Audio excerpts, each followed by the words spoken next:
So hey guys, welcome to my channel. इस video में मैंने एसएससी जेई सीजीएल सीएचएसएल या फिर जो भी एग्ज़ाम्स होते हैं जिसमें नॉन टेक पूछा जाता है, इकोनॉमिक्स जिसमें आता है, उसकी मैंने एक पर्टिकुलर टॉपिक मॉनेटरी पॉलिसी को कवर करने की कोशिश की है। ओके, सो सबसे पहले हमें ये मॉनेटरी पॉलिसी समझने से पहले हमें इकोनॉमिक्स के कुछ इंपॉर्टेंट टर्म्स को समझना होगा, जैसे कि लिक्विडिटी, दूसरा पॉइंट इन्फ्लेशन, एंड तीसरा deflation, and fourth is flow of money. तो सबसे पहले लिक्विडिटी समझते हैं। लिक्विडिटी इज़ बेसिकली जैसे मनी को हम लोग इकोनॉमिक्स के टर्म में बोलते हैं लिक्विडिटी। क्यों? क्योंकि ये फ्लो करते रहता है, मतलब एक हाथ से दूसरे, जैसे लिक्विड होता है ना, फ्लो करता है एक जगह से दूसरे जगह, वैसे ही मनी एक हाथ से दूसरे हाथ गया, वैल्यू उसकी सही सेम ही रहती है। जैसे मैंने आपको 5 रुपये दिए तो वो 5 रुपये ही रहेंगे, लेकिन ज़रूरी नहीं है कि आप रिटर्न में मुझे वही नोट दोगे, आप डिफरेंट नोट्स भी दे सकते हैं, लेकिन हाँ उसका वैल्यू 5 ही रुपये होना चाहिए। इसलिए मनी को हम लोग बोलते हैं लिक्विडिटी। दूसरा है इन्फ्लेशन। इन्फ्लेशन जो होता है वो बेसिकली बोला जाए तो महंगाई। डिफ्लेशन मतलब महंगाई का कम होना। चौथा point flow of money. Flow of money मतलब वही मनी सर्कुलेट होना, एक हाथ से दूसरे आ जाना, दूसरे हाथ से तीसरे आ जाना। Okay, so next point is what is monetary policy. तो जैसे कि आप डेफिनेशन देख सकते हैं कि ये 2006 में इस्टेब्लिश्ड हुआ था उर्जित पटेल जी के कमेटी के रिकमेंडेशन पे। और monetary policy, the demand side of economic policy refers to the action undertaken by a nation central bank to control money supply and achieve macroeconomic goals that promote sustainable economic growth. तो basically जो हमारी country के economic growth के लिए ज़रूरी है कि हम मॉनेटरी पॉलिसी रेट को डिसाइड करें, मतलब किस रेट पे बैंक ले सकती है हमारी आरबीआई से लोन, या फिर आरबीआई उनका एक्सेस मनी अपने पास एब्जॉर्व कर सकती है, या फिर पैसे जो हमारे मतलब मार्केट में कैसे फ्लो होंगे, उन सब का एक रेट डिसाइड होता है, उसी को हम लोग बोलते हैं मॉनेटरी पॉलिसी। तो फिर ये डिसाइड करता कौन है, ये पॉइंट आता है। तो मॉनेटरी पॉलिसी डिसाइड करते हैं मॉनेटरी पॉलिसी कमेटी के मेंबर्स, जो कि होते हैं 6 मेंबर्स। 3 आते हैं गवर्नमेंट ऑफ इंडिया की तरफ से और 3 आते हैं हमारे central bank, that is reserve bank of India, इनके तरफ से।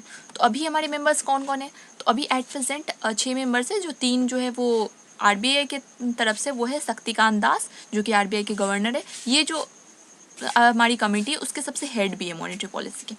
दूसरे माइकल देव पत्रा जो कि अभी डेप्टी गवर्नर है आरबीआई के। तीसरे M K Sagar, and fourth one is Ashima Goyal. Fifth is Shashank Bhire and Jayant Verma. तो ये तीनों जो नीचे वाले, ये हमारे आते हैं गवर्नमेंट ऑफ इंडिया की तरफ से। ओके, ये इन 6 की मीटिंग्स होती है और फिर उसके बाद ये रेट डिसाइड किया जाता है। अब की पॉइंट्स क्या है कि मॉनेटरी पॉलिसी जो होता है मिनिमम हमारी कंट्री में 4 बार तो मतलब मॉनेटरी पॉलिसी रेट को रिवाइज करना ही है, और मैक्सिमम 6 बार कर सकते हैं। मतलब ये बाई मंथली भी हो सकता है, ट्राई मंथली भी हो सकता है। तो बेसिकली ये चलता ट्राई मंथली है, लेकिन जैसे अभी आप देखिए कोविड का सिचुएशन आ गया था तो इसे ट्राई मंथली बाई मंथली करना पड़ गया, मतलब कि हर 2 महीने पे रिवाइज करना पड़ गया। क्यों? क्योंकि हम उन्हें देखना पड़ा कि मार्केट में पैसों की कमी हो गई थी, क्योंकि लोगों के जो सोर्स ऑफ इनकम है वो कम हो गए थे, तो इसलिए उन्हें बाई मंथली इस चीज़ को रिवाइज करना पड़ा। तो इनका मेन ऑब्जेक्टिव होता है मॉनेटरी पॉलिसी का कि महंगाई दर को एक कंट्रोल में रखा जाए, मतलब जो कि अलाउेबल है 4% विथ अलाउेबल टॉलरेंस ऑफ 2%, मतलब 2% से लेकर 6% तक हमारी महंगाई दर रहेगी तो सही है। Third point is objective. So इसका ऑब्जेक्टिव क्या है मॉनेटरी पॉलिसी का? इसका ऑब्जेक्टिव है ग्रोथ, डेवलपमेंट ऑफ कंट्री और फाइनेंशियल स्टेबिलिटी। ये स्टेबिलिटी को मेंटेन करना चाहता है फाइनेंशियल। तो इसके इंस्ट्रूमेंट दो टाइप के, एक डायरेक्ट इंस्ट्रूमेंट और दूसरा है इनडायरेक्ट इंस्ट्रूमेंट। डायरेक्ट इंस्ट्रूमेंट के अंदर 3 चीज़ आते हैं, सीआरआर, एसएलआर, रीफाइनेंस लाइबिलिटीज़। और इनडायरेक्ट के अंदर आते हैं repo rate, bank rate, reverse repo rate and MSF. तो ये क्या है हम आगे डिस्कस करते हैं। सो सबसे पहले सीआरआर, जिसे हम बोलते हैं कैश रिजर्व रेशियो, जो कि अभी 3% चल रहा है। तो इसको समझने से पहले हम एनडीटीएल समझते हैं कि एनडीटीएल क्या होता है। एनडीटीएल होता है नेट डिमांड टाइम लाइबिलिटीज़। तो हमारे बैंक का एक दिन का कितना उसमें डिपॉजिट हुआ और उसमें से कितना विड्रॉल हो गया, इन दोनों के डिफरेंस को ही हम लोग बोलते हैं एनडीटीएल। तो सीआरआर वो होता है कि बैंक को इतना परसेंट अपने जो भी एनडीटीएल है उसका डेली बेसिस पे आरबीआई को जमा करना पड़ता है कैश के फॉर्म में, और ये फाइनेंशियल स्टेबिलिटी को मेंटेन करता है। मतलब ये जो पर्टिकुलर परसेंटेज जो रिजर्व हो गया ना, ये वो बैंक को मतलब कोई चीज़ में वो यूज़ नहीं कर सकते, वो लोन नहीं दे सकते इसको, क्योंकि उनको रोज़ बेसिस पे ये आरबीआई को जमा करना पड़ता है। और next one is SLR, that is statutory liquidity ratio, जो कि अभी 18% चल रहा है। ये भी NDTL का ही कुछ परसेंट निकाला जाता है और ये भी डेली बेसिस पे बैंक को करना होता है। तो बैंक को अपना जो कि अभी 18% चल रहा है, अपने NDTL का 18% निकाल के इसको RBI के पास नहीं जमा करना होगा, इसको अपने पास ही रखना पड़ेगा डेली बेसिस पे, कैश के फॉर्म में, गोल्ड के फॉर्म में एंड गवर्नमेंट सिक्योरिटीज़ के फॉर्म में। ये उन्हें RBI को नहीं जमा करना पड़ेगा और ये भी फाइनेंशियल स्टेबिलिटी को मेंटेन करने में यूज़फुल है। तो अब मैं बताती हूँ आपको CRR SLR कैसे स्टेबिलिटी मेंटेन करेगा। तो बेसिकली मान लीजिए कि हमारे मार्केट में पैसों की कमी चल रही है, तो RBI ये सोचेगा कि लोगों को पैसों की दिक्कत हो रही है, चलो उनके पास पैसे थोड़े ज़्यादा पहुंचाया जाए। तो वो क्या करेगा कि जैसे ये हमारा CRR है, CRR का रेट थोड़ा कम कर देगा। मतलब अब बैंक को, जो अगर पहले वो बैंक के पास 100 रुपये थे तो उसमें से वो 3 रुपये तो RBI को दे देता था, उसके बाद 97 रुपये में लोन बांटता था। अब वो क्या करेगा कि उसको रेट को मान लीजिए 3% से 2.5% कर लिया जाएगा। तो अब क्या हमारे बैंक के पास पैसे ज़्यादा हो गए, अब वो लोन ज़्यादा बांटना चाहेगा, तो इसलिए वो लोन का रेट थोड़ा कम कर देगा। लोग इच्छुक होंगे कि चलो लोन ले लेते हैं, तो इससे क्या होगा, मार्केट में पैसा का फ्लो बढ़ जाएगा। तो हम तो अभी 100 रुपये का एग्जाम्पल लिए, इसलिए हमें बहुत छोटा अमाउंट लग रहा है, लेकिन बैंक की तो एक दिन की NDTL बहुत होती है, करोड़ों में होती है। तो ये काफ़ी मतलब मार्जिनल डिफरेंस ले लेता है। तो जैसे अभी देख रहे हैं, कोविड की वजह से मार्केट में फ्लो बहुत ही कम हो गया, इस वजह से अभी CRR 3% रहा है, वरना ये कभी इतना कम रहता नहीं था। अभी गवर्नमेंट की पॉलिसी आई थी, तो इसको बात किया जा रहा है कि इसको 3.25% किया जाएगा, मार्च 22 तक करने की बात है, और फिर मई 27 तक इसे फिर वापस 4% पे लाने की बात हो रही है। तो देखते हैं आगे क्या होता है, फिर से जब इनकी कमेटी का वो रेट्स चेंज होगा तो उसमें होगा। तो बेसिकली ये दोनों हम डायरेक्ट इंस्ट्रूमेंट समझ लिए। अब हम आते हैं इनडायरेक्ट इंस्ट्रूमेंट के पार्ट, रेपो रेट पे। तो रेपो रेट को हम लोग बोलते हैं repo option, repurchase option, repurchase agreement. अब क्या होता है कि RBI को मान लो लीजिए कि पैसे की कमी हुई, तो वो बैंक को पैसे की कमी हुई, तो अब वो RBI से लोन लेगा। तो वो जैसे कि एक दिन के लिए भी ले सकता है और 90 डेज तक के लिए ले सकता है, इसकी मैक्सिमम लिमिट 90 डेज तक की, लेकिन वो डायरेक्ट 90 डेज के लिए नहीं ले सकता, वो मिनिमम 1 डेज to 15 डेज लेगा स्लॉट्स में। अब अगर मान लीजिए वो 15 डेज में भी उस लोन को चुकता नहीं कर पाया विथ दिस परसेंटेज, जो कि अभी 4% चल रहा है, तो उसको RBI एक टाइम देगा कि ठीक है आप 15 दिन और ले लीजिए और 15 दिन में आप इसको जमा कर दीजिए। फिर ऐसे मान लीजिए वो फिर 15 दिन में भी नहीं कर पाया, तो ऐसे करते उससे 15 दिन करते करते स्लॉट्स टाइम बढ़ते जाएगा और 90 डेज तक मैक्सिमम RBI इस चीज़ को अलाउ करते हैं कि आप इस लोन को इसी रेट पे आप दे सकते हैं। और इसका जो मिनिमम लोन का अमाउंट, ये नहीं कि आप 100 रुपये, बैंक को 100 रुपये की ज़रूरत है तो वो 100 रुपये जाके ले सकता है। मिनिमम बैंक को 5 करोड़ लेना ही होगा और मैक्सिमम ज़्यादा से ज़्यादा 0.5% ऑफ NDTL ले सकता है। NDTL मैं पहले ही समझा चुकी हूँ। Okay, so next is bank rate.